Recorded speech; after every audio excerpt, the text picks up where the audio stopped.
안녕하세요. 네. 강의실이 제일 시원한 것 같아요.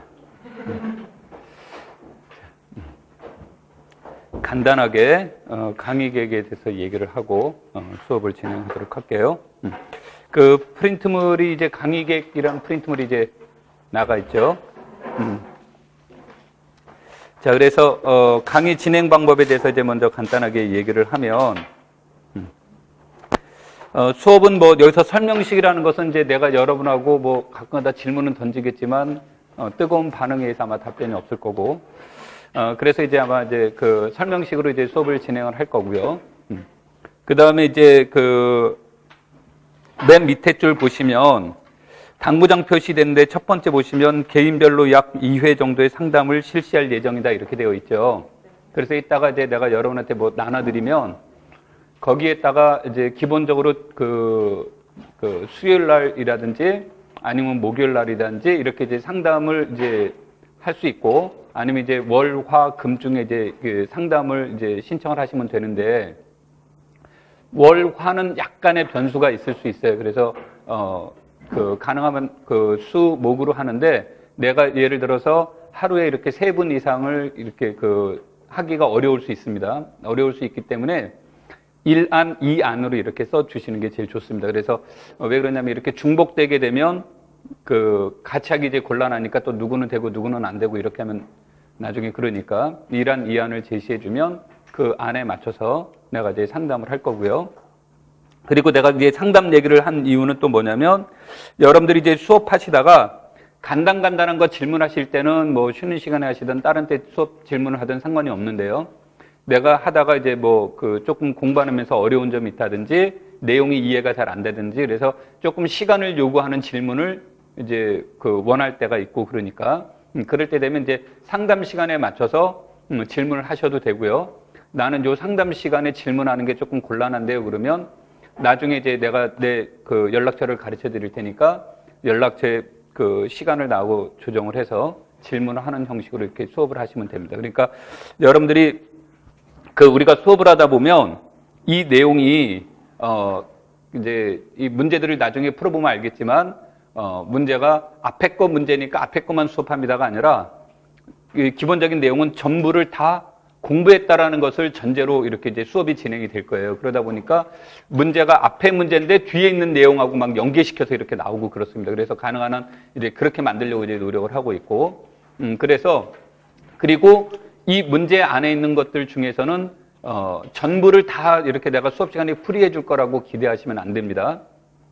그래서 예를 들어서 유사 문제가 있는데 내가 수업 시간에 충분히 해설이 됐다라고 이제 가정이 되고 뒤에 보면 이제 해설이 들어가 있다. 이렇게 되면 그 문제는 이제 내가 생략하고 이렇게 넘어갈 수가 있어요. 생략하고 넘어갈 수가 있는데 아까도 얘기했듯이 난 잘 모르겠는데 그러면 꼭 반드시 질문을 하셔야 되고요.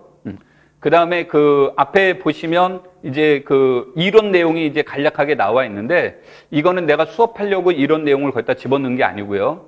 여러분들이 문제 공부를 하시다 보면 이제 제일 좋은 방법은 기본서를라든지 책을 가지고 공부하시는 게 제일 좋습니다. 제일 좋은데 이제 급하게 되면 여기에 있는 내용들을 참고하면서 이제 봐라. 이제 이런 의미로 여기에 관련 이론을 이렇게 집어넣은 겁니다. 그러니까 여러분들이 그거를 참고로 해서 이제 하시면 돼요. 자, 그래서 첫 번째 이제 항상 방법은 이제 그렇게 얘기를 하고요. 그 다음에 이제 그 문제를 이제 들어가 있으면 가능한 한 이제 내가 문제를 낸 목적이라든지 이런 것들을 여러분들하고 얘기하면서 볼 거고요. 그 다음에 이제 관련 이론은 이제 설명을 할 겁니다. 관련 이론은 설명하는데 아주 특별한 일이 없으면 증명 없이 이렇게 얘기될 거고요. 그 다음에 이제 이 그 정수론 같은 문제는 뭐가 되어 있냐면 일반적으로는 정수론에서는 그 증명 문제들이 이렇게 가끔씩 있습니다. 책에서 이런 문제들이 있고 그런데 여기선 증명을 넣지는 않았습니다. 가능하면 증명을 넣지 않고 하는 형태들이 있는데 내가 이론 수업을 할 땐 증명했던 것들이 있는데 여기서 이제 증명 같은 경우는 넣지는 않았습니다. 그래서 여러분들이 그런 거를 참고를 해서 보시면 되겠고요. 그 다음에 문제가 다 해결되고 나면 모든 문제는 뭐 그렇게 보장을 할 수 없습니다만 가능한 한 이 문제가 가지고 있는 의미가 어떤 식으로 이렇게 이제 다시 발전될 수 있다든지 그래서 이 문제가 이제 재해석되는 문제들을 한번 고민해 볼 수 있고요. 경우에 따라선 일반화들도 이제 고민해 볼 수 있고 하는 형식의 이제 수업으로 진행이 될 겁니다. 그래서 3단계 그래서 문제 해결과 반성 이렇게 말은 이제 폴리아 말을 빌려 온 겁니다. 반성한다고 이렇게 해놨습니다만 이제 그런 의미로 이제 수업을 진행을 할 테니까 그거를 이제 참고하시면 되겠습니다. 그 다음에 수업은 수요일, 목요일로 이제 진행이 되는데 그 다음 페이지에 보시면 수업 진행에 대한 계획서가 이제 나가 있습니다. 물론 굉장히 불친절한 계획서죠. 1주, 2주일에서 몇 주는 어떤 식으로 나갈 겁니다라고만 이제 제시가 되어 있는데 이 말은 이제 수요일 날하고 목요일 날 있으면 목요일 날 매주 이제 그 평가를 할 겁니다.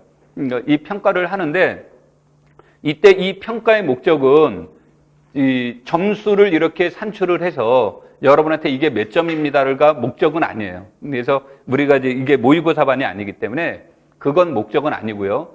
그래서 이제 실제 답안지에 여러분들의 생각을 정리해서 넣어놨을 때 여러분들이 알고 있는 그 방법들이 이게 서술이 어떻게 되고 있는지 잘 되고 있는지 잘 안 되고 있는지 그 다음에 이건 불필요하니까 뭐 쓰지 말라고 한다든지 하는 형식으로 조금 이제 디테일하게 거기다 이제 그 코멘트를 써놓을 겁니다. 그 다음에 내가 특별히 손볼 게 없다 그런데 거기다 막 그 손봐야 된다라는 강박관념 가지면 안 되기 때문에 여러분들한테 손볼 게 없다라고 느껴지면 잘 풀었다라고 해서 이제 굿이라는 표현을 쓸 거고요. 그 다음에 이제 그 굿이라는 말의 의미는 진짜 잘 풀어서 굿도 있고, 그 다음에 이제 어떤 경우도 있을 수 있냐면 전반적인 흐름이 잘 되어 있다. 그런 경우도 이제 굿을 표시하는데 그 경우에는 중간중간에 이제 미미한 거, 그러니까 여러분들이 이거는 굳이 설명 안 해도 되는데 이거 설명을 했다. 그런데 설명 안 해도 되는 내용을 설명하게 되면 늘 나타난 그 다음에 문제는 뭐가 됩니까? 안 해도 되는 거를 설명하다 보면 공간이 줄어들죠. 그러니까 꼭 해야 될 내용이 어떻게 돼요? 빠지는 경우가 이제 발생이 돼요. 그래서 이제 그런 부분들을 여기다가 여러분들한테 계속 이렇게 얘기를 할 거고요. 그 다음에 시험을 볼 때 중요한 건 뭐냐면 성적을 산출하는 시험 문제가 아니기 때문에 나 공부 안 했는데 어떡하지? 그래서 이게 이제 시험에 대한 강박관념 가져가 두려움을 갖는 사람들이 많이 이제 이게 하는데 반 이상이 그래요. 자꾸 이제 두려워지는데 두려워지다 보면 이제 어느 순간 이거 손을 딱 펜을 놔버리는 거예요. 펜을 놓는데 이제 펜을 그 시험만 이제 그 시간만 그냥 집에 일찍 가면 조금 괜찮은데 이제 그러니까 이제 선생님 얼굴 보기가 좀 그렇죠. 그러니까 이제 그 다음 주에 안 나와요. 이제 그러다 보면 이제 자꾸 뭐가 되는 겁니까? 노래 가사에 되죠. 멀어져 가네 하고. 그래서 여러분들이 시험을 보는 것은 점수를 산출하려고 하는 게 아니기 때문에 내가 못한다라는 것에 대해서 두려움을 가질 필요가 없어요. 내가 지금 공부하는 과정 중이기 때문에 모든 내용을 못한다. 수정해 나가는 과정으로 해석하시면 돼요. 그래서 못 풀면 못 푸는 대로, 잘하면 잘한 대로 이렇게 하시면 됩니다. 그래서 못 풀었다고 내가 이렇게 뭐 인터넷에 글을 올리거나 그러지 나는 SNS가 뭔지도 잘 모릅니다.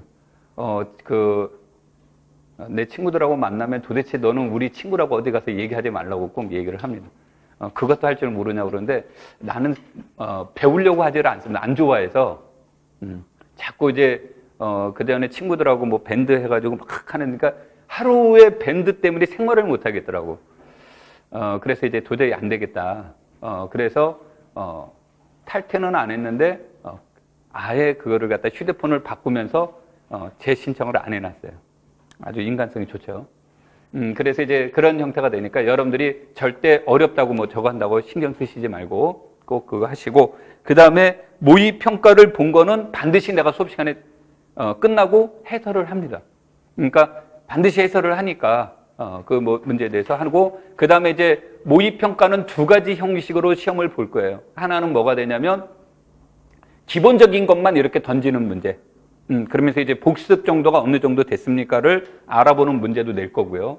그 다음에 이제 한 문항 내지 두 문항 정도는 여러분한테 저 인간이 수업 시간에 안 한 얘기인데 이걸 여기서 왜 하지? 하는 문제가 나올 수 있어요. 근데 이제 그런 문제는 많이 못 만듭니다. 그러니까 막 문제 만들 때 되게 조금 그래서 문제가 이제 그런 문제들을 여러분들이 많이 내달라고 해도 현실적으로 쉽지 않고요. 그 다음에 또 우리가 지금 현행 진행상에서도 바람직하지 않고, 그래서 수업 시간에 이제 내가 여러분들한테 강의는 하지 않은데, 그러니까 뭐 판사하고 그러지는 않았지만 수업 시간에 이렇게 던졌던 멘트라든지 이런 것들을 가지고 이렇게 문제를 던져볼 겁니다. 던져보면 그런 문제를 가지고 이제 한번 좀 머리 아파 보자인데, 공부하면서 약간의 스트레스는 여러분들의 정신 건강에 굉장히 도움이 됩니다. 그러니까 이제 그렇게 의식하시고 보시면 됩니다. 그래서 문항수는 4에서 6문제라고 하는 것은 이제 수요일, 목요일 문제가 이제 다 이렇게 같이 들어가 있고요. 그 다음에 이제 시험 시간은 문제량에 따라 다르지만 20에서 30문제인데 굉장히 행복한 것 중에 하나는 시험 문제가 23문제로 늘어나긴 했지만 행복한 거는 뭐가 이제 빠져 있습니까? 이제 논술형이 시험에 안 나오죠. 굉장히 그 허탈해하는 느낌. 논술형이 이제 안 나오게 되고요.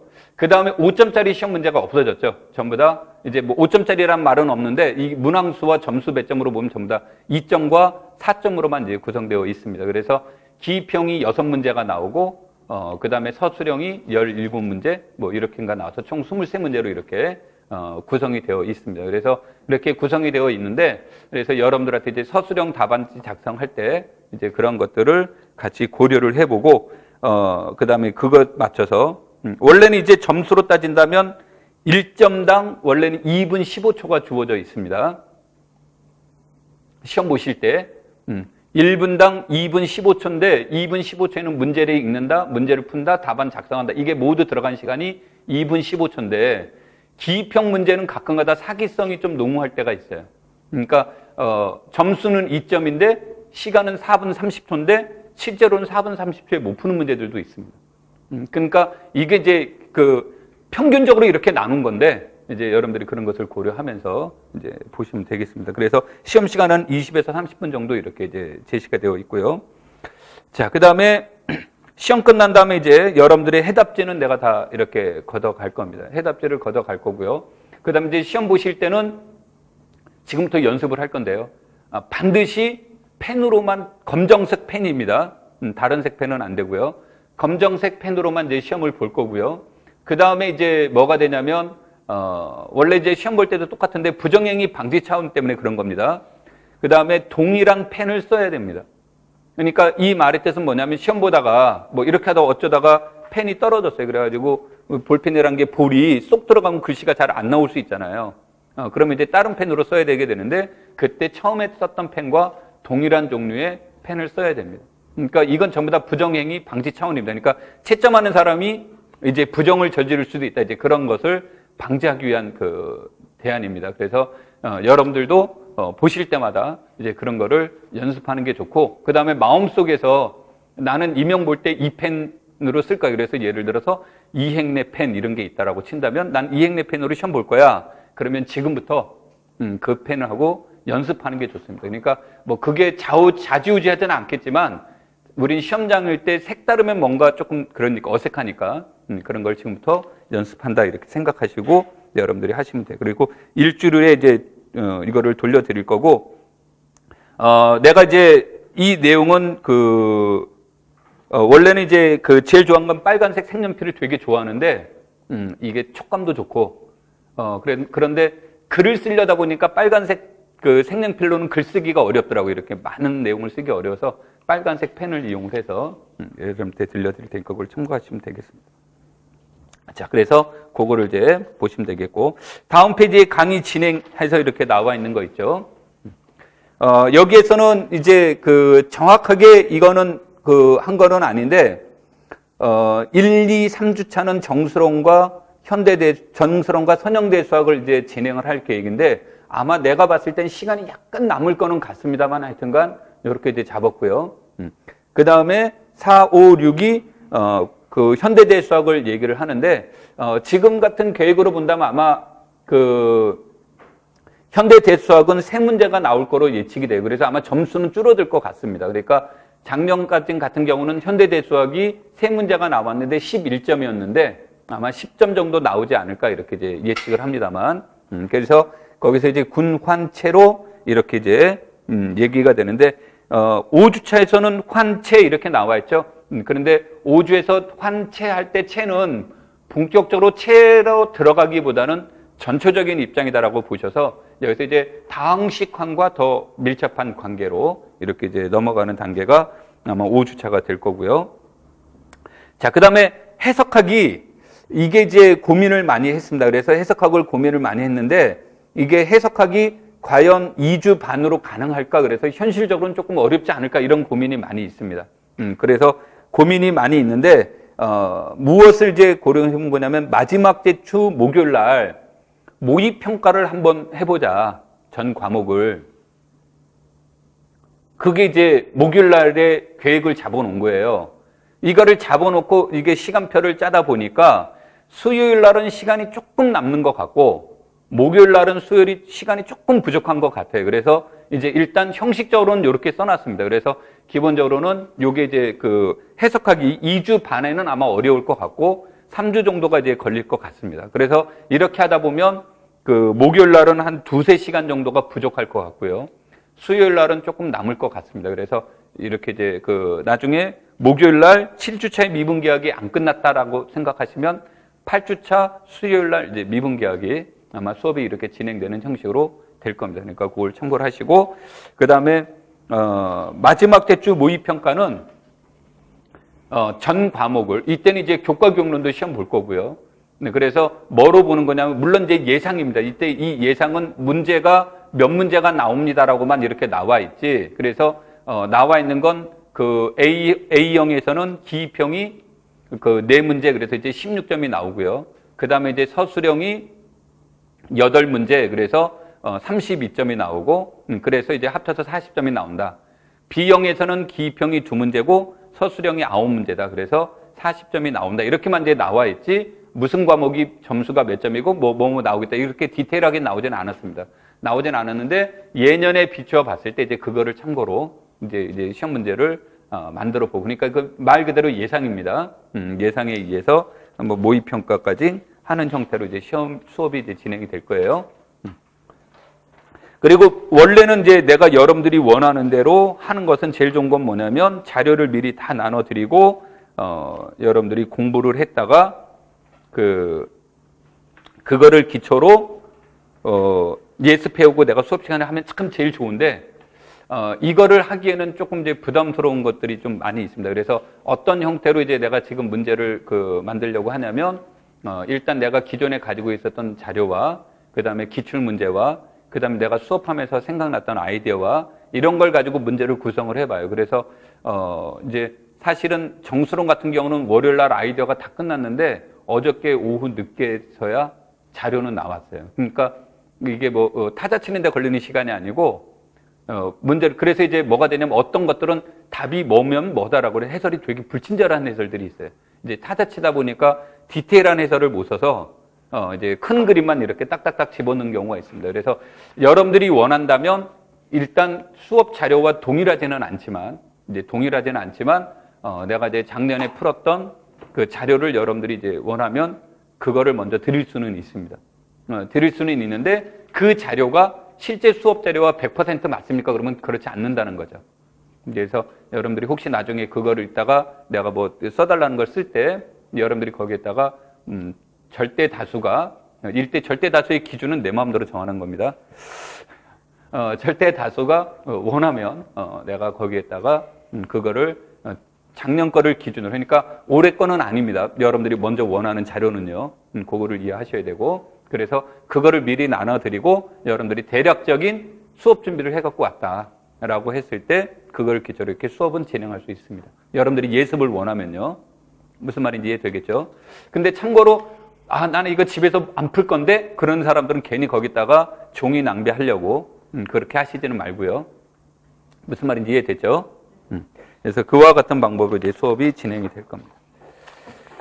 자, 그럼 이제 본격적으로 정수론 얘기로 이제 넘어가도록 하겠습니다.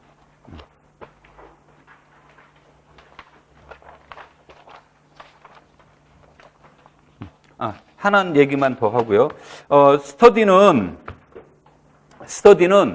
내가 여러분들한테 이렇게 스터디를 하는 형태가 되려면 스터디는 내가 관리를 해야 돼요. 관리를 해야 되려면 문제도 내가 여러분한테 제시를 해줘야 되고 피드백도 해야 되고 이걸 다 해야 되는데 문제풀이반에서 모의평가를 하고 뭐 하기에는 내가 무책임하게 자료만 제공해 주세요라고는 할 수 있어요. 스터디하게. 근데 피드백까지 해주세요라고 하는 것은 내가 하다가 며칠 안에 쓰러집니다. 그러니까 자신이 없어서 스터디는 내가 여기에서 제시하지 않은 겁니다. 그런데 여러분들 중에 하여튼간 그래도 우리가 알아서 스터디 구성할 테니까 뭐 한다면 나중에 그 얘기는 다시 하도록 할게요. 자, 우리가 정수론 내용으로 이제 넘어가서 프린트 물론은 10 몇 페이지죠?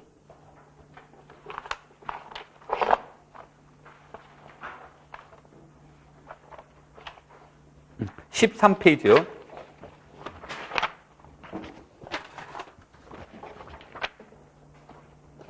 내용부터 보도록 하겠습니다.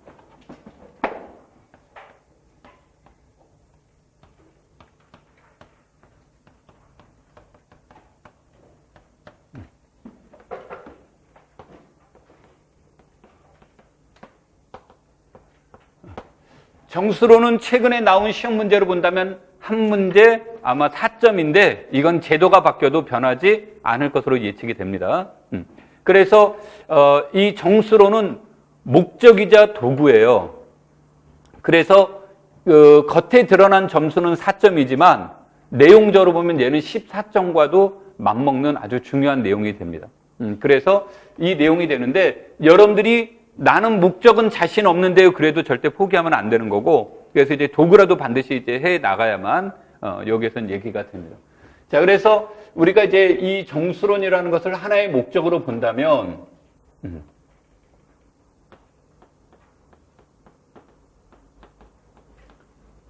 핵심 내용은 이제 분할의 문제예요. 이제 분할의 문제인데 이 분할의 문제를 정수론에서는 뭐라고 표현하냐면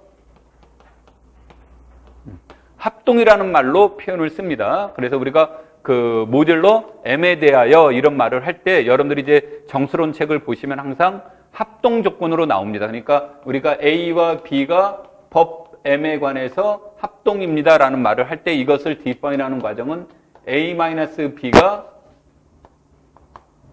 M의 배수입니다라고 이렇게 해서 이것을 A와 B의 관계다라고 한다면 이때 이 관계는 동치 관계가 되고 그러면 이제 저기에 대한 동치 관계가 나오면 동치류가 나오겠죠. 그래서 이제 동치류를 가지고 문제를 다루려고 하는 건데, 여기에서는 이제 분할이 여기서 핵심적인 이론이 되는데, 그 관점에서 본다면 이 문제는 이제 큰 수의 문제를 무슨 수로 바꾸려고 하는 거예요?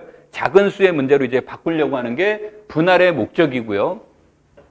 이것을 대수적으로 해석하면 얘네들은 덧셈과 곱셈으로 재해석이 됩니다.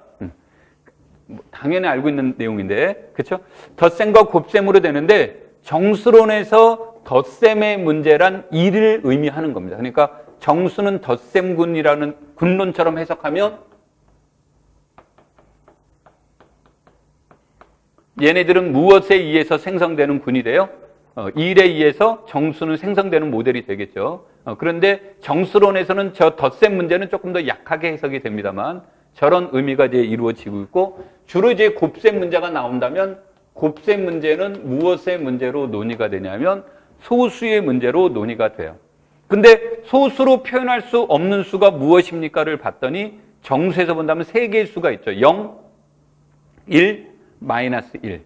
이렇게 이제 얘기가 되죠. 그래서 이거를 대수적으로 본다면 0은 영원을 의미하는 거고 1과 마이너스 1은 곱셈 여건이 존재한다는 의미에서 단원이라는 의미로 얘기를 하는 거고 그 다음에 나머지 수의 문제가 되겠죠. 그래서 이제 자연수의 입장에서 본다면 이 이상인 자연수는 소수로 다 무엇이 된다? 소수로 그러니까 소인수를 갖는다가 되겠죠. 그래서 이 소수의 문제가 돼서 여러분들이 자연수적 사고가 나오면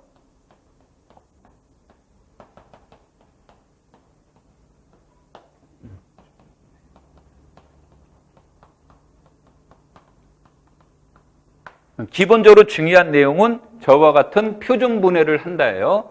저기서 이제 표준 분해라는 뜻은 P1, P2, Pr은 전부 다 서로 다른 소수이고요. 그리고 이와 같은 E1, ER은 음이 아닌 정수로 이제 표현이 되는 것을 표준 분해가 된다 그런 얘기죠. 그래서 이 문제는 이러한 소인수와 n과의 관계 이런 것을 가지고 이제 논의를 하는 거고 이게 이제 학문적으로 발전이 되면 소수는 얼마나 많을까요? 유한계 있을까요? 무한계 있을까요? 같은 내용으로 발전이 될 수가 있는 거죠. 자, 그 다음에 얘네들이 이제 도구와 연계시켜서 얘기를 해준다면 얘네들은 이제 이 합동의 문제가 나와서 여기에서도 논의해도 되고 여기서도 논의해도 되겠지만 무엇에 대한 논의냐면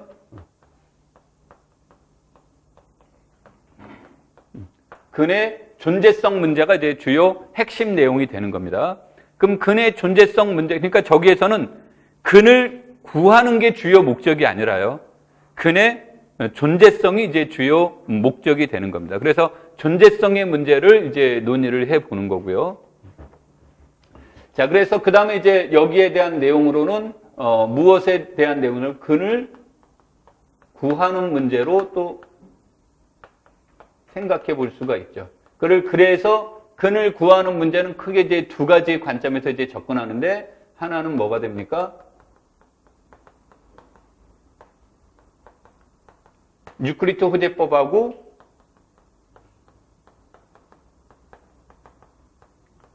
중국인의 나머지 정리의 이제 문제가 얘기가 되겠죠.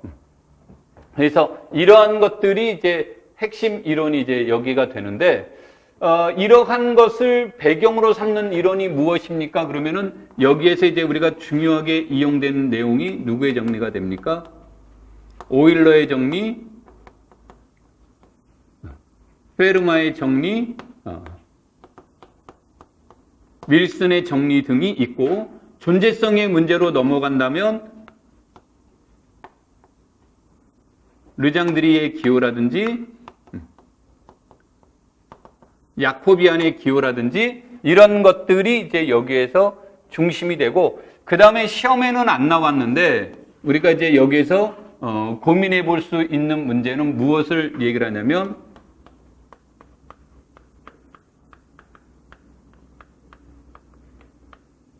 페레 방정식의 문제가 됩니다. 그래서 이제 이 페레 방정식의 문제는 이것 자체로도 이제 가치가 있을 수 있는데, 이게 오늘날 무엇과 연결되냐면 분수가 연속해서 나온다라는 의미에서 우리는 무슨 문제가 있어요? 분수가 연속해서 나옵니다라는 의미에서 연분수라는 의미가 이제 제시가 되죠. 그래서 이러한 것들을 이제 배경 삼아서 우리가 전반적으로 문제가 구성되어 있다. 그 다음에 여기 뭐 디테일하게 이제 들어가면 뭐 그 여러 가지 내용들이 나올 수 있습니다만, 이런 문제가 이제 주어져 있는가 하면 고전적인 문제로 여기에서는 이제 그 우리가 책에서 다룰 수도 있고 안 다룰 수도 있고 하지만, 고전적인 문제로 무엇에 대한 내용이 주어질 수 있어요? 피타고라스의 세수 또는 피타고라스의 원시적인 세수 또는 피타고라스 삼각형, 뭐 이와 같은 내용들과 연계시켜서 이제 생각해 볼 수가 있다는 얘기가 되겠죠. 그래서 여러분들이 이제 정수론을 보는 것은 이와 같은, 그래서 핵심적인 이론은 이제 요게 핵심적인 이론이 되죠. 핵심적인 이론이 돼서 이걸 기초로 이제 문제를 다루어 본다. 이런 형태가 되는 거죠. 그 다음에 이제 이런 것이 오늘날 이제 발전되면서 대수적으로 보면 최소성의 문제, 이런 것이 이제 윗수 문제로 논의가 된다든지 하는 형태가 됩니다. 자, 그런데 이제 그 교사명 시험에서 그 나타나는 문제들 중에 이제 대표적인 어떤 이제 성질들이 나타나냐면, 이 정수로는 일단은 문제가 한 문제가 나오더라는 거예요.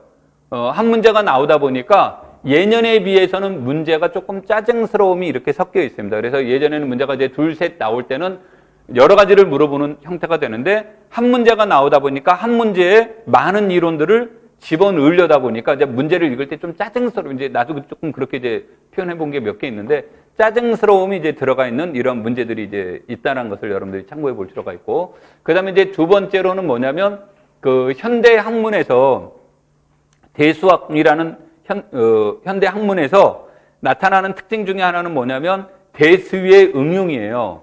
그래서 대수의 응용 파트가 이제 그 현대에서 우리 일상생활에서 굉장히 밀접하게 관련되어 있는데, 우리가 느끼든 못 느끼든에 관계없이요.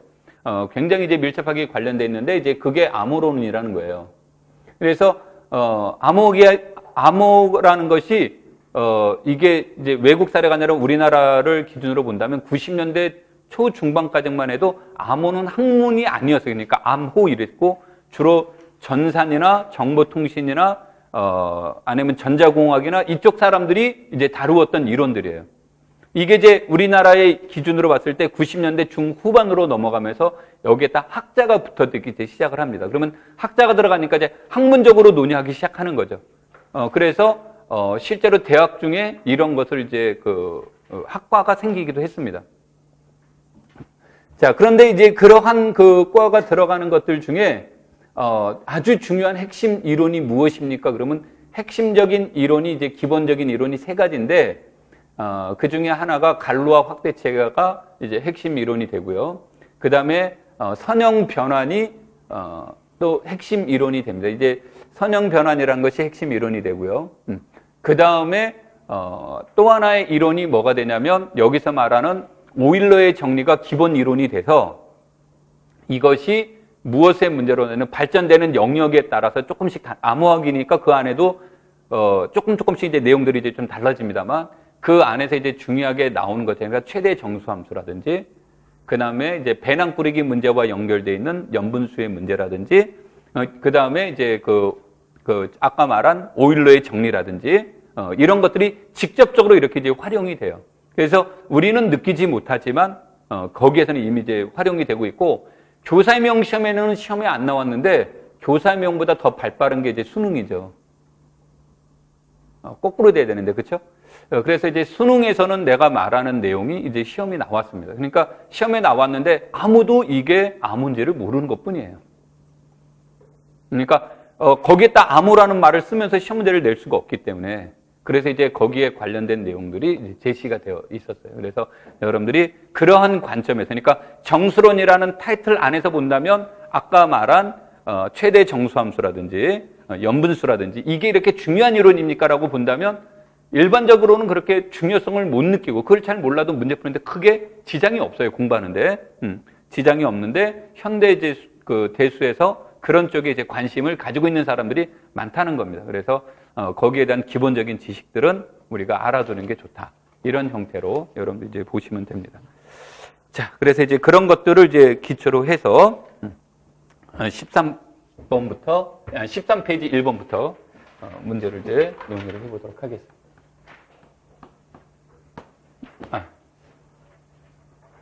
내가 가끔씩 페이지 번호하고 문제 번호하고 헷갈릴 때가 있어서. 자, 여기서 이제 보시면 첫 번째는 이건 뭐 기출 문제를 패러디한 건데요.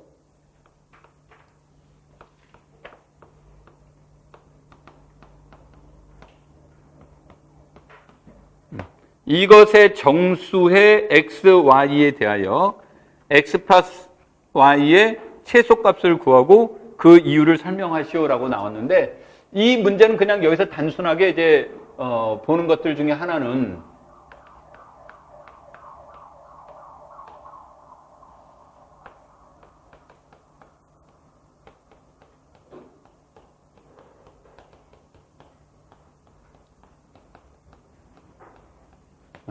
ax 플러스 by는 c에 정수해가 존재할 필요 충분 조건은 뭡니까? a와 b의 최대 공약수를 d라고 놓는다면 d는 무엇을 나눈다가 돼요? c를 나눈다가 되는데 여기서 c가 1일 때는 d가 무엇이다라는 말로 바꾸면 돼요. 1이라는 말로 이제 표현이 되겠죠. 그래서 이런 것들이 존재한다 해서 첫 번째 목적은 이것을 구하자가 아주 작은 목적입니다. 이것을 이제 구하자가 목적이 되겠고요. 그 다음에 이제 여기서 두 번째로는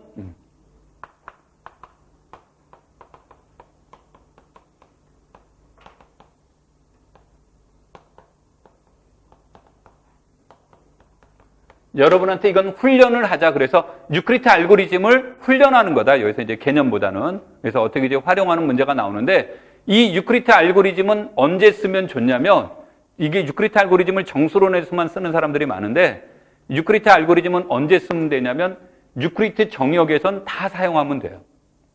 그러니까 여기서도 나오고 우리 현대대수에서 다항식환에서도 유클리드 정역이 나오죠. 그래서 이제 거기에서도 다 적용될 수 있는 계산법입니다. 그래서 이 알고리즘을 이제 연습하는 것을 여기에서 이제 목적으로 삼았습니다. 그 다음에 이제 이것이 이제 발전이 된다면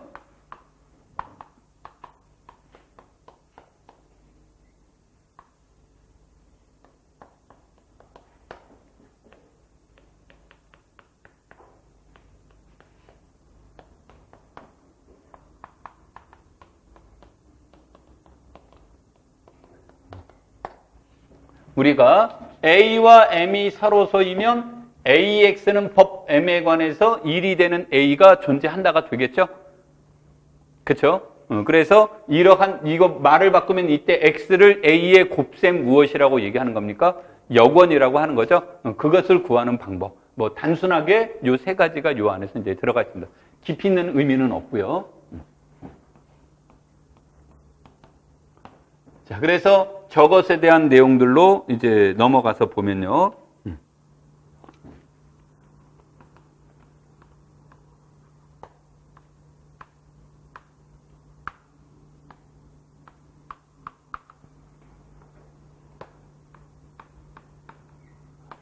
이제 아마 여러분들이 책들을 보시면 이런 기호가 나올 텐데, 그러면 여기에서 247에 1을 곱하면 몇입니까? 247이고 빼주면 52가 되겠죠. 그래서 여기까지를 놓고 보면 이 문제는 이런 뜻이죠. 299는 247 곱하기 1 더하기 52다. 이거죠. 그러면 여기서 299, 247의 최대 공약수는, 얘와 얘의 최대 공약수는 얘와 얘의 최대 공약수와 같더라, 이런 문제죠. 그래서 이제 이 둘의 무엇을 알아보자? 최대 공약수를 알아보자. 그랬더니 5는 안 될 것 같고 4는 될 것 같고, 그래서 여기에 이제 4를 곱해본 거죠. 그러면은 몇이 됩니까? 208의 문제가 되겠죠.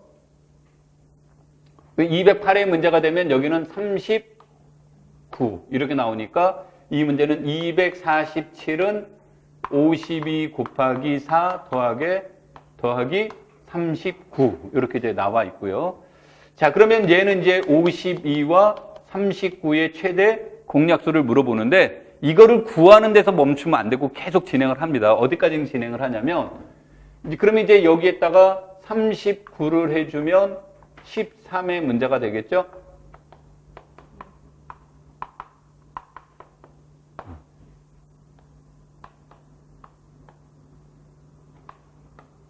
얘가 이렇게 나오게 되는데, 이 문제는 다시 말하면 항상 문제를 다룰 때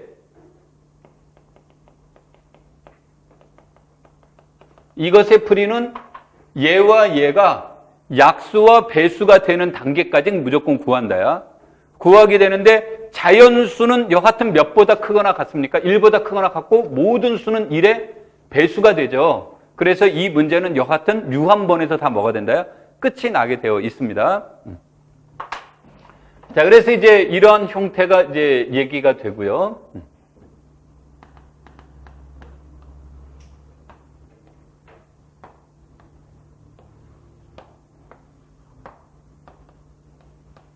그래서 이것을 쓸 때는 몫을 하는데, 내가 아까도 얘기했지만 여기가 약수와 배수가 되는데 끝냈을 때 이제 몫이 여기가 나온 거를 이렇게 이제 그대로 써준다죠. 1, 4, 1 이렇게 하고 두 칸을 항상 비워두고요. 그 다음에 이 문제가 주어졌을 때 우리가 299 x 플러스 247 y는 이것의 특수회를 구하는 방법이에요. 이것의 특수회를. 그래서 이제 여기서 특수회를 x, y라고 이렇게 칭하게 되는데, 여기에 대한 내용은 원칙적으로는 맨 왼쪽에 있는 것을 기준으로 놓는 거예요. 그럼 왼쪽에 있는 것은 얘는 이런 거죠. 299 곱하기 1, 0, 247 곱하기 몇이에요? 0이 된다라는 뜻에서 1, 0 이런 뜻의 문제가 되는 거고요. 여기는 299 곱하기 0 더하기 247 곱하기 1이다라는 의미에서 여기에 있는 개수가 0, 1 그래요. 그래서 이렇게 구하는데 내가 편의상 이렇게 할 때 기준이 없으니까 이 기준으로 위에는 항상 절대값이 큰 거, 아래는 절대값이 뭐야? 작은 거. 숫자가 아니라 절대값을 기준으로 한다고 그랬죠. 그래서 여기까지는 알고리즘처럼 계산하자가 되는 거고, 그 다음에 이제 여기는 뭐가 됩니까? 라고 물어본 거예요. 그러면 이 52라고 하는 것은 얘를 이렇게 넘기면 되겠죠. 그럼 넘기면 52가 나오겠죠. 그래서 52를 보면 299 곱하기 1, 247 곱하기 마이너스 몇에 해당이 됩니까? 1에 해당이 되죠? 그래서 이 역순으로 가는 과정을 알고리즘화 시킨 거예요. 그래서 알고리즘화 시키는 게 곱하기 마이너스예요. 그래서 대각선으로 곱한 걸 빼주면 1이고 곱한 걸 빼주면 마이너스 1이 되는 거고요. 그 다음에 이제 여러분들이 여기 안 중요한 말이기 때문에 39는요. 그럼 이제 13 곱하기 이제 쭉 나가겠죠? 그래서 이 역과정을 계산해주면 빼주면 마이너스 4 곱한 걸 빼주면 5 곱한 거를 요거를 계산해주면 5 요거를 해주면 마이너스 6 이런 뜻이 돼요. 그래서 요 과정을 쭉 하면 13은 299 곱하기 5 247 곱하기 마이너스 6과 같습니다라는 식을 얻어내더라 이런 얘기예요. 되겠습니까?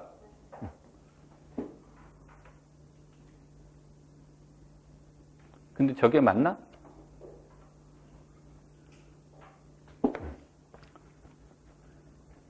여하튼 뭐 맞겠죠? 자, 그래서 이제 이렇게 나왔어요.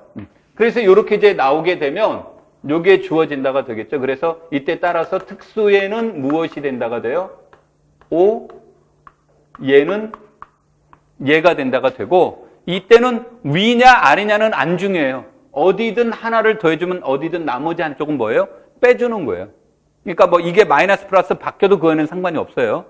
더해준다 빼준다가 되고 그래서 이 문제는 최대 공약수분에 x가 있는 요거를 곱해주는 거죠. 최대 공약수분에 y가 있는 얘를 곱해주는 거. t는 정수 이런 식으로 이제 나온다가 되겠죠.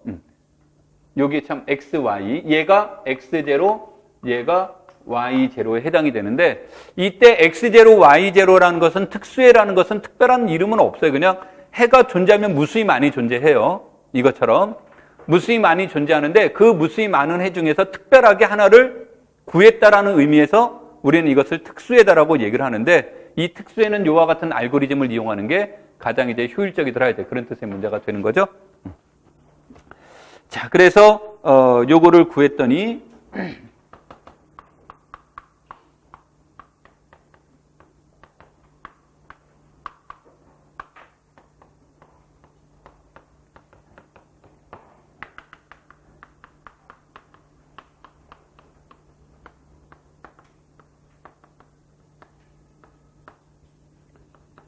자, 이 문제를 보시면 어떤 경우가 됐든 간에 얘네들의 절대값은 다 몇보다 크거나 같다가 됩니까? 11보다 크거나 같다가 되죠? 다시 말해서 절대값의 입장에서 보면 t가 몇일 때가 가장 작은 경우가 나와요? 0일 때. 어떻게 알아요? 이 숫자만 보면 아는 거죠. 숫자만 보면 금방 알 수 있으니까. 그래서 이것의 최소값은 11이 됩니다. 이런 뜻의 문제가 돼요. 자, 그런데 이제 이 문제를 딱 풀고 나니까 사실은 11이라는 숫자가 너무 좋았어요. 이제 11이라는 숫자가 너무 좋은 게 뭐냐면 소수였죠. 소수니까 이제 할 얘기가 무궁무진하게 늘어나는 겁니다. 그래서 이 문제를 가지고 더 발전시켜 볼까 그러다가 1번부터 발전 머리 아픈데 그래서 1번에서는 그냥 굉장한 인내심을 가지고 저기서 멈췄습니다. 되겠죠? 2번 문제는 생략해도 되겠죠? 똑같은 방법을 풀면 되니까요. 자, 그래서 3번 문제는 이제 똑같은 원리를 가지고 다른 관점으로 이제 접근을 해 봤습니다. 그래서 이제 3번 문제로 넘어가서 보도록 하겠습니다.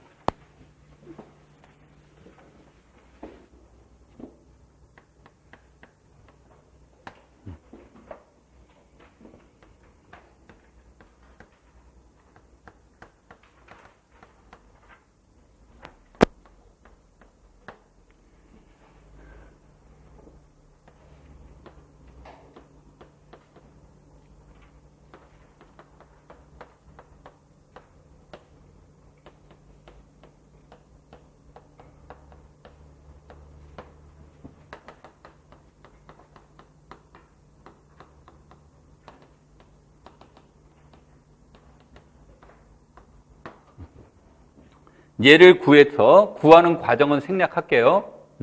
구했더니 이렇게 이제 이 문제는 t가 0일 때는 31이 나오는데 t가 1이면 19가 나오고 여기 77이 있으니까 그렇고 여기에다가 마이너스 1이라도 77에서 뭐 얘를 갖다가 제외를 시키더라도 이거 하나만으로도 절대값이 몇보다 크다는 게 알 수 있다.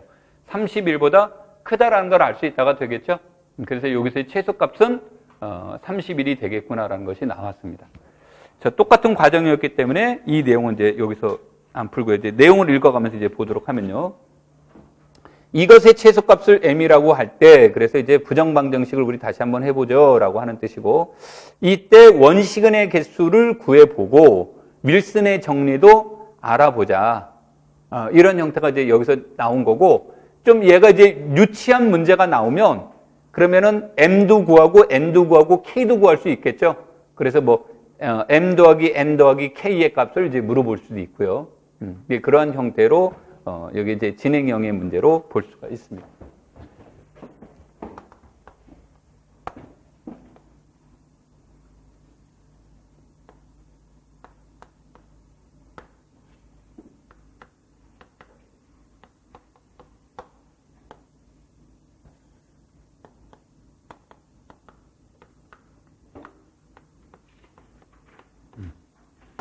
자, A와 M이 서로 소일 때 A와 M이 서로 소일 때 오일러의 정리에 의하면 A의 phi M승은 법 M에 관해서 몇이 돼요? 1이 된다라는 얘기죠. 이때 phi M은 오일러의 phi 함수를 지칭하는 거고요. 그쵸? 자, 그 다음에 이제 여기에서 이렇게 주어지게 되면 그래서 반드시 정수, 자연수의 정렬성에 의해서 무엇이 존재하냐면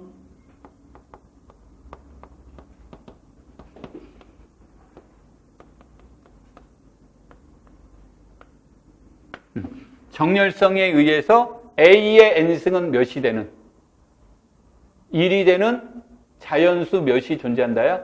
n이 반드시 존재한다야. 그러니까 그냥 2번만 밸런스인 게 아니라 1번으로부터 존재성, 정렬 집합에 의해서, 즉 자연수의 정렬 집합이죠. 노트 필기 안 해주셔도 되고, 이 말은 이거 C자를 나름의 예술성을 가지고 쓴 겁니다. 이게 정확하게는 이제 독일어 아베체 할 때 채자를 쓴 건데, 나름 그냥 멋있게 쓴 거야. 막 모양에 신경 쓰지 마. 이게 도대체 뭐야? 의식하지 말아요. 그런 뜻으로 얘기한 겁니다. 자, 그래서 여기에 있는 게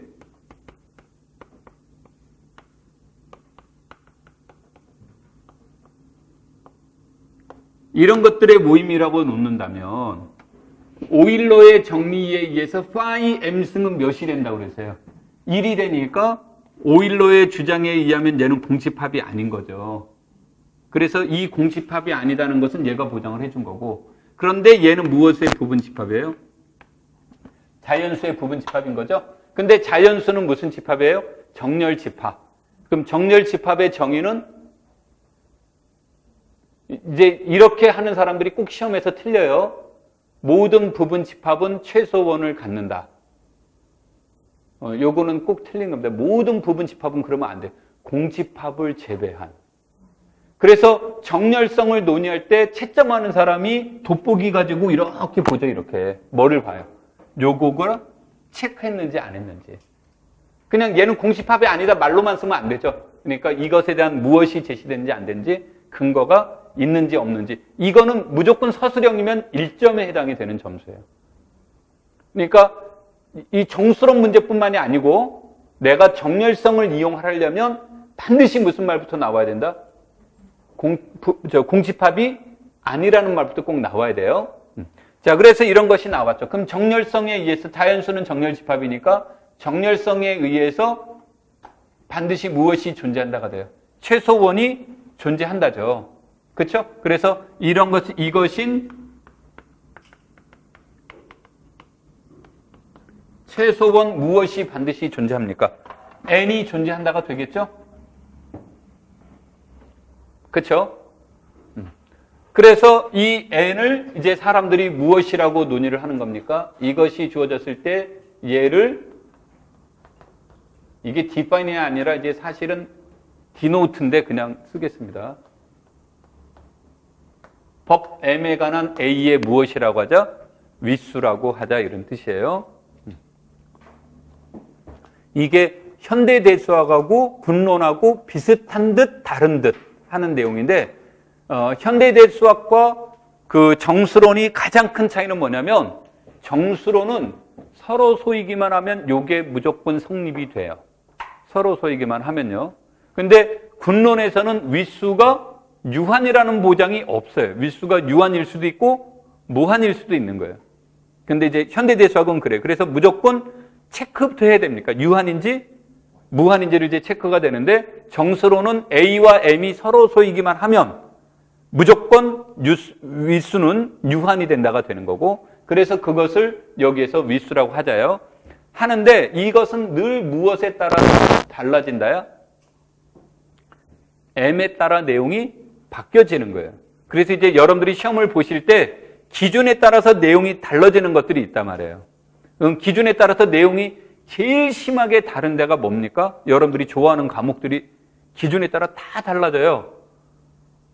좋아하는 과목 머릿속에 그려보면 위상수학. 그래서 우리들의 위상이 막 올라가죠. 이 위상수학은 뭐에 따라서 내용이 바뀌어지냐면 위상 타우에 따라서 열린 집합이 될 수 있고 열린 집합이 안 될 수도 있고 닫힌 집합이 될 수 있고 안 될 수도 있고 점열이 수렴할 수도 있고 발산할 수도 있고 전부 다 무엇에 따라 달라진다예요. 위상 타우에 따라 달라지는 거예요. 그래서 여러분들이 위상할 때 그래서 제일 중요한 말은 뭐부터 꼭 디파인이 되어 있어야 되는데 타우가 디파인이 되어 있어야 돼요.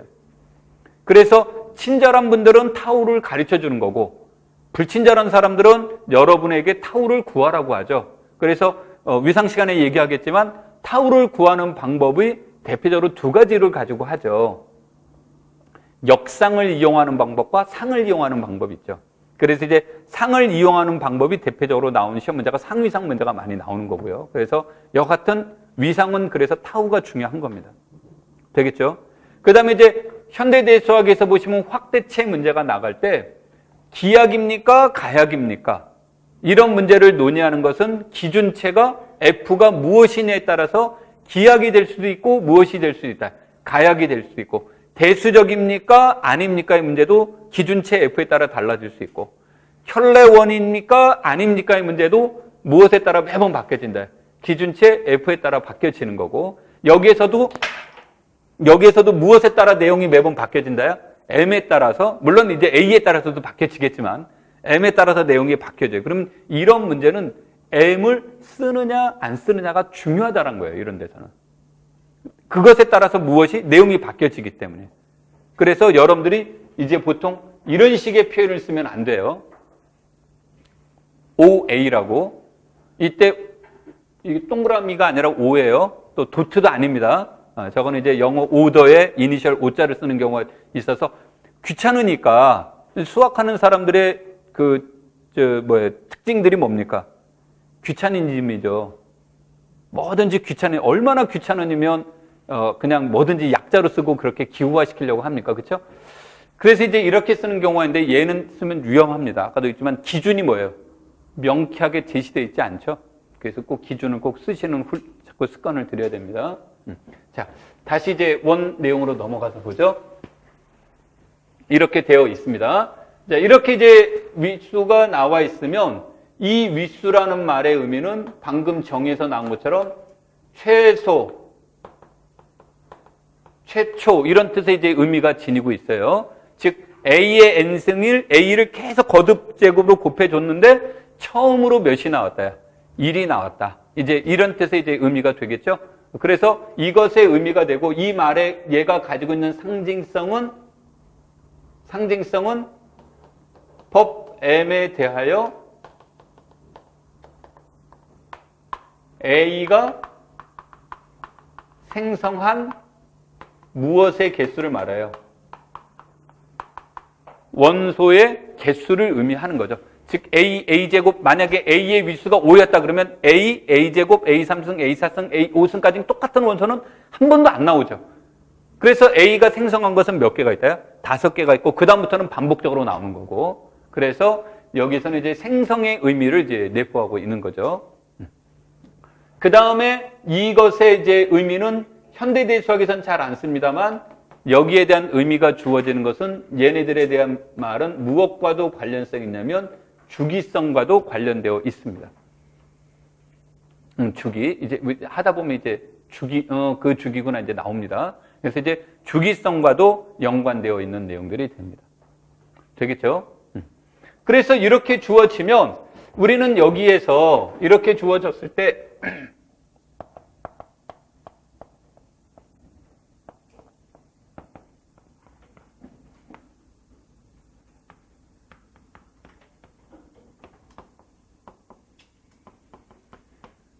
이제 대표적인 예를 기약잉여계라고 하는 거죠. 그럼 기약잉여계라는 말이 주어졌을 때 여기에 있는 원소의 개수는 몇 개일까요? 이것을 알아보는 게 오일러의 phi 함수가 되는 거죠. 그래서 저기 있는 원소의 개수를 phi m이라고 쓰는 거고, 저거를 우리가 말로 표현하면 1부터 m까지의 자연수 중에서 m과 서로소인 자연수의 개수, 뭐 이렇게도 이제 번역이 되겠죠. 이런 형태가 이제 주어지게 됐을 때 저기에서 A가 법 M에 관한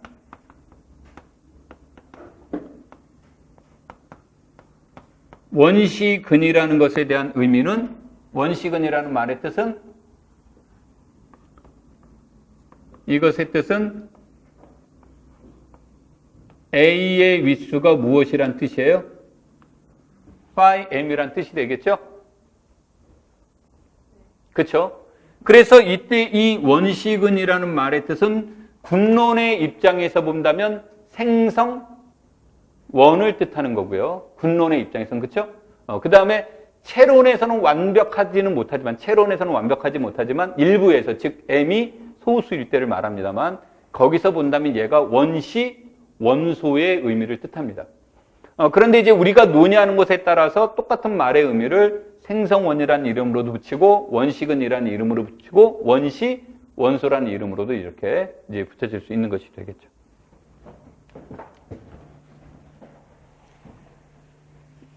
근데 이제 문제는 제가 늘 무엇이 존재하는 건 아니다요.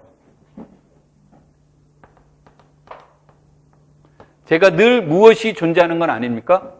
원시근이 늘 존재하는 건 아니다죠. 그렇죠? 그래서 여기에서 m이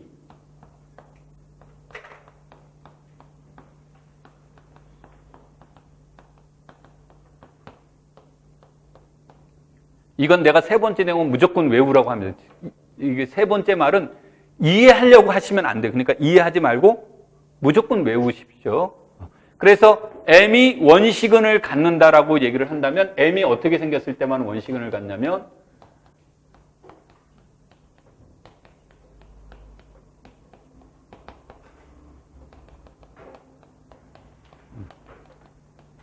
m이 이렇게 생겼을 때만 원시근을 갖게 되는데, 이때 원시근은 무엇입니까는 알려져 있지 않습니다. 그러니까 원시근을 구하는 알고리즘은 알려져 있지 않다라는 것이 되는데, 다음과 같은 정리들을 이용을 해서 유추해 볼 수는 있지만 알려진 바는 없다가 되는 겁니다. 되겠죠?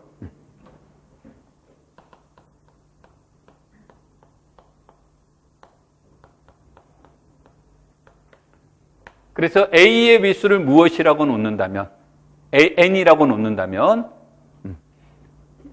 이게 N자로 안 보이나? N이라고 놓는다면 참 어렵습니다. 이거를 써놨더니 우리 애가, 자, 이 N에 대해서 한참 했더니 아빠 N이 어디 갔어? 그런 거에 대해서 여기 있잖아 했더니 이게 N이야, M이야, H야? 막 그러더라고. 그래서 이게 N처럼 안 보이냐고 그랬더니 안 보인다고 그래서 안경 밖으로 가자 그랬는데. 자, N에 대해서 이제 이렇게 이제 놓았다면, 그러면 이때 이제 우리가 주어지는 건 N은 무엇의 약수다예요? phi m의 약수다가 되는데, 여기다가 어설프게 괜히 라그랑지 정리, 라그랑지가 여기서 출현하면 큰일 납니다. 라그랑지 쓰시면 안 돼요. 되겠죠? 그래서 N은 phi m입니다. 라고 이렇게 이제 m의 약수이다. 그 다음에 이제 두 번째로는 A의 H승이 법 M에 관해서 1이 된다라는 말은 n은 무엇을 나눈다라는 뜻이에요?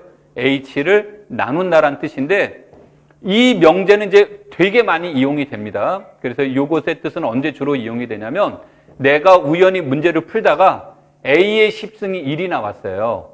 우연히. 근데 a의 위수는 몰라요. 모르는데 우연히 a의 10승이 1이었다야. 아, 그러면 a의 위수는 몇의 약수다야?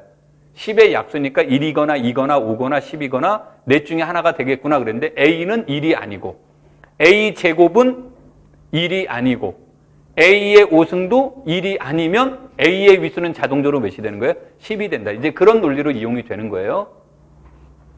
되겠죠? 세 번째.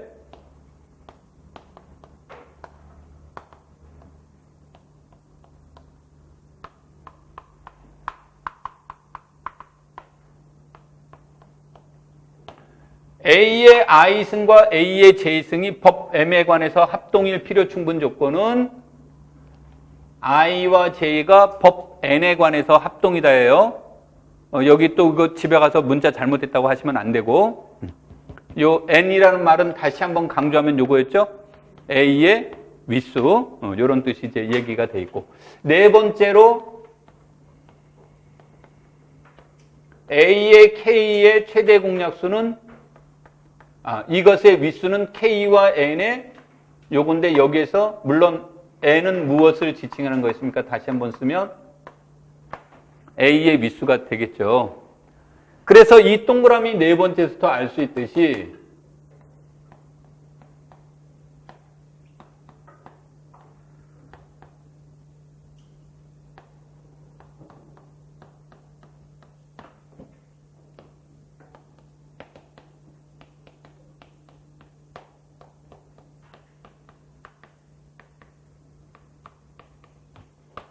법 M에 관한 A의 위수가 phi M이라고 할 때, 즉 A가 원시근일 때 A의 K승이 원시근일 필충 조건은 분모가 몇이면 되는 거예요.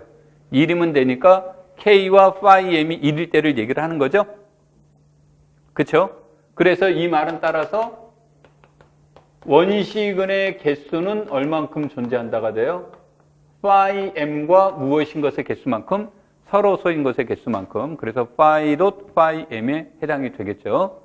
그래서 대표적으로 원시근을 이용하는 이제 이러한 내용이 됩니다.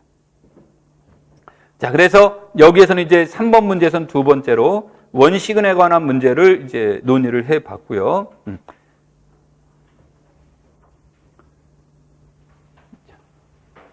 아직 우리 문제도 풀지를 못했어요.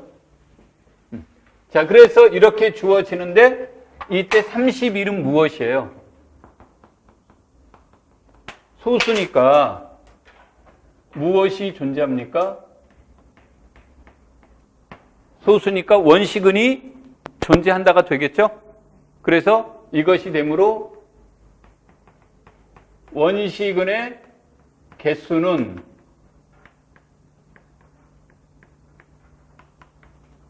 얘가 되죠. 그 다음에 소수의 오일러 함수값은 P-1이니까 31의 오일러 함수값은 30이죠.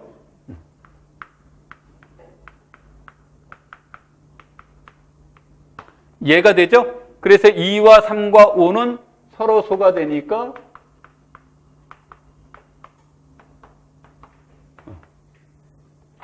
자, 첫날 첫 시간이니까 이렇게 하는 거예요. 그 따를 땐 그냥 답만 얘기합니다. 자, 뭐 매번 저렇게 하나 그렇게 하시면 안 되고. 근데 2와 서로 소인 것의 개수는 1이죠. 3은 소수니까 3-1, 5는 5-1이니까 얘는 몇이 돼요? 8이 됩니다. 이런 뜻의 문제가 되겠죠. 그래서 이거로부터 우리가 알 수 있는 것은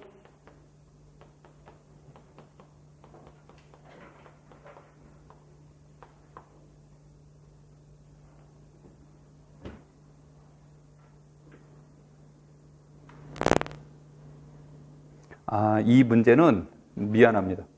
내가 39를 소수라고 생각하고 문제를 풀었어요. 근데 39는 지금 보니까 소수가 아니라 합성수죠. 이게 내가 손으로 펜으로 쓰면서도 다 풀어봤는데 그때도 39가 소수로 절대적으로 믿고 문제를 풀었어요. 이게 완전 문제가 잘못됐어요. 하여튼간 뭐 여기까지는 잘못된 게 없는데, 자, 지금부터 그러니까 이 프린트물의 해설은 다 틀린 겁니다. 이 이후의 해설은. 왜냐하면 얘는 문제가 성립하려면 말이 돼야 되는데 말이 안 되기 때문에. 물론 고칠 수는 있습니다. 36 팩토리얼을 K로 나눌 때라고 그랬죠. 그러면 36 팩토리얼인데 K가 몇입니까? 39니까. 그러면 3 곱하기 13이죠.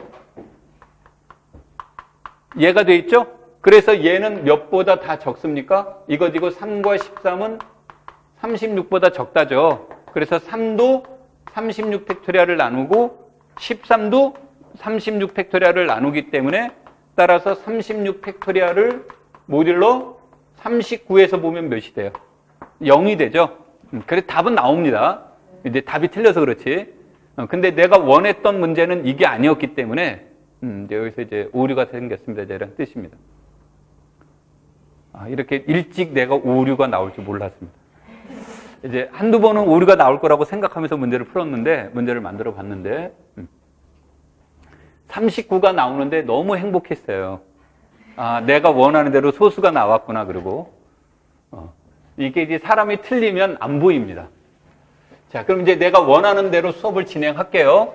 원칙적으로는 요거는 이제 문제가 말이 안 되는 문제입니다. 아까도 얘기했지만 이건 오류예요. 근데 이제 오류가 아니라는 것을 전제로 이제 수업을 진행을 하면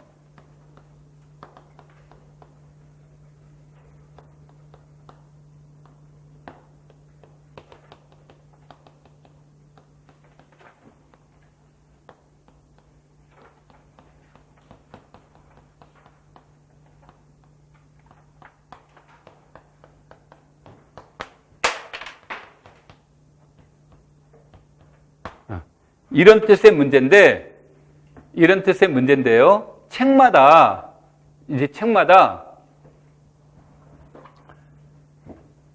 이거는 단자 안 써도 돼요. 안 써도 되는데 책마다 요게 들어가 있어요.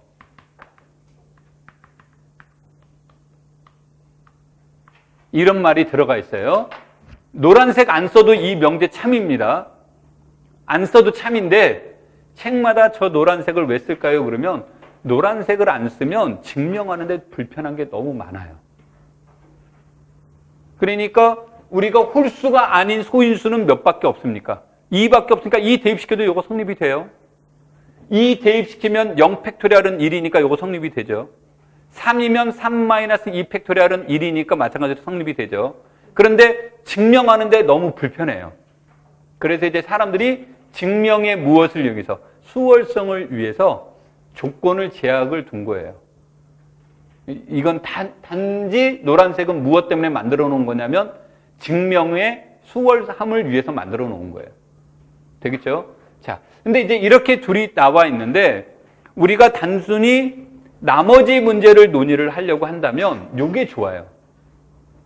이게 단순한 나머지 문제를 논의하려면 자, 그래서 이 문제는 이제 39가 말이 안 되는데 39가 소수라고 한다면 이제 이런 문제가 되는데, 예를 들어서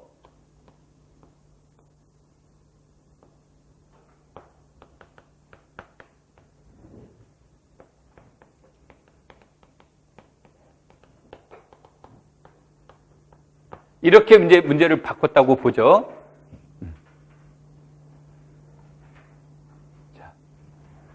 이렇게 이제 얘기가 되면 나머지는 물어봤으니까 나머지는 0부터 몇 가지 있어야 돼요. 풀이 과정에서는 이 숫자가 안 나와도 되지만 여하튼 답안지는 몇이 나와야 됩니까? 0부터 60 사이에 있는 정수가 나와야 되겠죠. 자, 그러면 이렇게 주어지면 이 문제는 61이 무엇이에요? 소수이므로 59 팩토리얼은 몇입니까? 얘가 되죠. 그러면 57 팩토리얼을 59 팩토리얼로 가려면 58도 곱해야 되고 몇도 곱해야 됩니까? 59도 곱해야 되겠죠. 그런데 우리는 양쪽에 똑같은 수 2를 곱해줘도 값에는 변함이 없다가 돼서 여러분들이 이제 이 문제는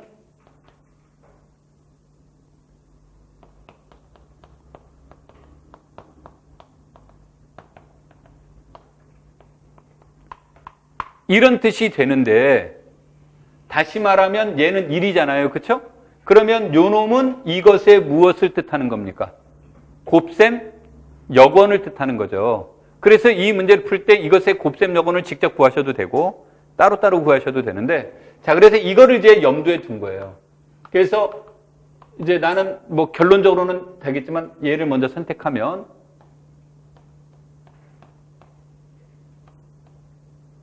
얘는 몇이에요? 마이너스 3이죠. 따라서 58 곱하기 20은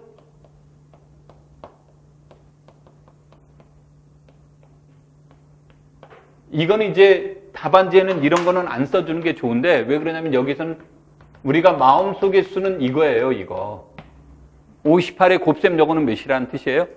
20입니다. 이렇게 쓰는 건데 이게 이제 실전에서 이 뜻을 쓸 수 이 기호가 일반적으로 정의되어 있지 않아요. 그래서 정의되어 있지 않으니까 이렇게 간 겁니다. 불편하더라도. 그 다음에 59는 몇이에요?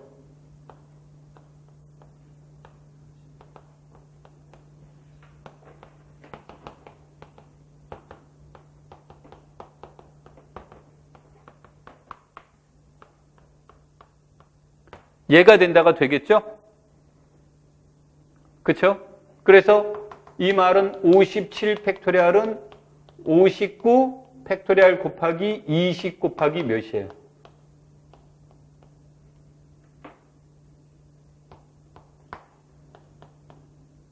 얘가 되겠죠? 이런 것도 그 600 이렇게 하면 안 되는 거 알죠? 얘는 1이죠. 그러니까 600 하지 말고 60 곱하기 몇이에요? 600은 60 곱하기 10이니까 얘죠. 그렇죠? 그래서 아까도 얘기했듯이 나머지는 몇이라고 그랬습니까? 나머지는 0부터 60 사이에 나와야 되니까 답은 요거 하나로 유일한 겁니다. 그래서 이제 이런 걸 요구했던 문제예요. 이 문제가. 근데 아까도 했지만 39가 소수가 아닌데 소수로 놓고 문제를 풀었기 때문에 그 부분은 이제 잘못된 풀이다. 그런 얘기입니다. 자, 3번이 이제 그런 문제입니다. 자, 그 다음에 4번 문제. 4번은 그 리마크라고 그 나와 있죠. 아래 있는 내용. 그것을 이제 그 내용을 여기서 제시한 겁니다.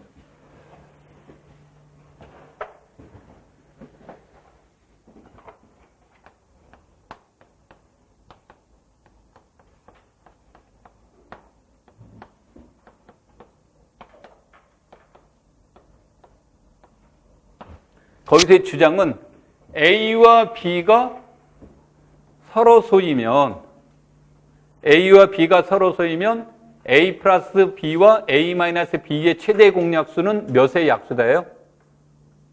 2의 약수이다 이런 뜻이에요. 그러니까 2의 약수니까 1 아니면 몇이 되는 겁니까?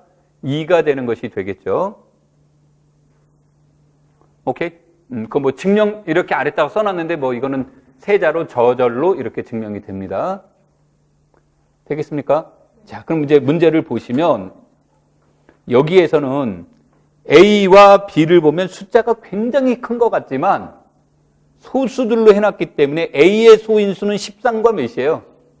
A의 소인수는 13과 17, B의 소인수는 61과 29이기 때문에 A와 B는 뭐가 돼요? 서로 소라는 얘기죠. 그러니까 여기에서 이제 문제를 보시면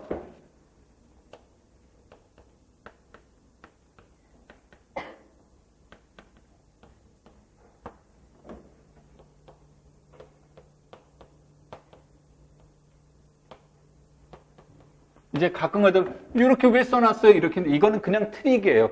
아주 그 질이 안 좋은 문제인데 이거 되니까 요거 바꾼 게 뭔가 있나 그런 것에 대한 오해를 이제 살 수가 있는데 이렇게 주면 A와 B의 최대 공약수는 문제를 따질 때는 다른 거 지수는 볼 필요가 없어요. 무조건 뭐만 체크하라. 소인수만 체크를 하는 거죠. 그래서 이렇게 주어지면 A와 B는 뭐가 돼요? 서로 소이고 이때 A, B는 이것이고 A, B는 모두 다 뭐가 돼요?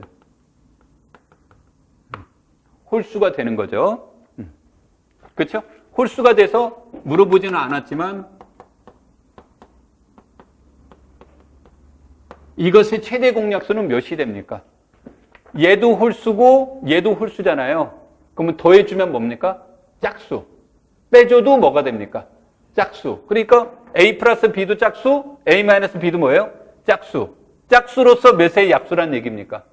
2의 약수니까 이것의 최대 공약수는 2가 되겠죠. 오케이? 그래서 여기에서 A 플러스 B와 A 마이너스 B의 최대 공약수를 N이라고 하면 그랬더니 얘가 몇이다? N이 2구나 이런 뜻의 문제가 되는 거죠. 돼요? 그래서 이게 이제 가끔가다 이렇게 질 나쁜 문제가 나오는데 이건 질적으로 나쁜 문제예요. 그러니까 질적으로 나쁜 게 뭐가 되냐면 얘와 얘네들이 어디에서 쓰였어? 이런 건데 아무 데서 쓰인 적이 없어요. 그냥 여러분한테 이렇게 현란하게만 보여줬지 의미로는 없습니다. 자, 그리고 이런 거를 쓰는 또 다른 목적 중에 하나는 이거예요. 이거 계산하지 마 이런 뜻이에요. 이거 인수분해도 안 되고 그러니까 이거 해서 머리 아프게 신경 쓰지 말고 뭐 이런 뜻이 이 안에 내포되어 있는 거니까 그걸 참고하시면 됩니다. 그러니까 이럴 때는 도저히 계산을 못할 때는 뭔가가 있다죠. 그 뭔가를 빨리 찾아봐라 이런 신호탄이 되는 겁니다. 자, 그래서 이제 이렇게 주어져 있더니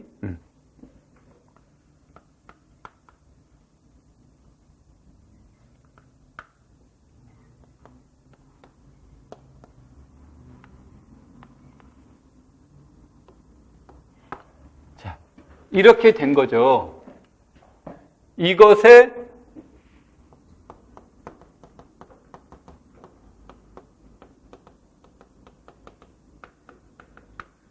K를 물어본 거죠. 그래서 이건 이제 직관적으로 답이 나오면 그냥 직관적으로 쓰세요. 뭐 이거를 풀 때는 K가 5이다 이렇게 나오잖아요. 설명할 필요 없어요. 그러니까 뭐 2의 1승은 몇이고 2의 제곱은 몇이고 이런 걸 쓸 필요가 없단 말이에요. 그냥 이 윗수는 몇이다? 5이다라는 정도는 그냥 제시를 하시면 돼요. 왜냐면 이거는 그 목적이 아니기 때문에 지나가는 과정에 있는 거니까. 자, 이렇게 이제 K는 5가 됐습니다. 그러면 이때 세 번째 그래서 M은 M 플러스 K라고 했으니까 얘는 몇이 돼요? 7이 되겠죠?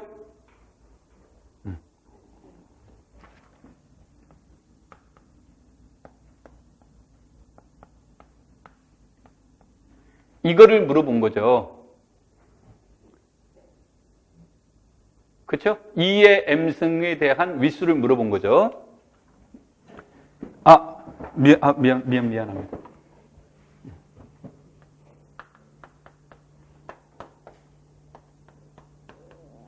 얘를 물어본 거죠, 지금. 내가 윗수를 너무 좋아하는 것 같아서. 저렇게 이제 물어봤습니다. 이렇게 이제 물어봤는데, 이거는 이제 아이디어의 문제인데 이런 아이디어가 딱 나왔을 때 얘가 몇이에요? 10이죠. 그래서 10이니까 이것의 반은 몇입니까? 5가 되니까 2의 5승이 물론 절대적인 건 아닙니다만 마이너스 1인감을 의심해 볼 필요가 있습니다. 저런 문제가 나오면 늘 그래요. 소수가 되면. 되겠죠? 주로 어디에서 그러냐면 원시근을 가질 때 그래요. 그러니까 출제위원은 그거를 이제 염두에 둔 거예요. 2가 원시근이라는 걸 염두에 두고 낸 건데 일반적으로는 저런 걸 이제 의심해 보는 거죠. 그러면 저게 되면 그랬더니 2의 5승은 사실은 몇입니까? 32니까 마이너스 1 맞죠? 그럼 얘가 되니까 이것이 되니까 따라서 2의 7승은 마이너스 2의 몇이 돼요? 얘가 되겠죠. 그러니까 뭐 저거는 그냥 우리 직관적인 계산이 어렵지 않죠? 얘가 되는 거죠? 근데 이제 답안지 쓸 때 꼭 유의해야 될 것은 뭘 물어봤습니까? 나머지 그랬으니까 마이너스 4는 쓸 수 없죠. 마이너스 4는 쓸 수 없으니까 얘는 여기에 되는 겁니다. 이런 뜻이에요. 이런 말들은 여러분들의 뛰어난 계산에 의해서 2의 7승은 몇입니까? 그랬더니 128인데 128을 11로 나누면 뭐 해서 이렇게 하지 말라는 게 이제 이게 숫자가 작으니까 이제 그렇게 가능해지만 숫자가 큰 숫자가 나와버리면 굉장히 어려운 문제가 되는 겁니다. 그래서 그와 같은 관계로 문제를 풀어보면 된다. 자, 여기서 제일 하고 싶었던 얘기는 요겁니다. 요거. A와 B가 서로라면 A 플러스 B와 A 마이너스 B의 최대 공약수는 몇의 약수다? 2의 약수이다. 이렇게 이제 얘기가 되는 거죠. 그래서 저런 형태로 얘기가 되는데 다시 말하면 얘가 짝수, 얘가 홀수면 짝수, 홀수면 얘도 홀수, 얘도 홀수죠. 홀수인데 몇의 약수예요? 2의 약수면 소인수는 당연히 몇이 됩니까? 1이 되는 거죠. 그렇죠? 그래서 A와 B가 둘 다 짝수일 수는 없죠. 최대 공약수가 서로 소라고 그랬으니까 A와 B는 둘 다 짝수일 수 없죠. 그러니까 홀수, 짝수, 홀수 둘 중에 하나가 되는데 홀수일 때는 최대 공약수가 2가 되는 거고 짝수, 홀수일 때는 최대 공약수가 1이 됩니다. 이런 뜻으로 문제를 이제 접근시켜 나가 보는 겁니다. 오케이? 자, 좀만 쉬었다 하도록 하죠.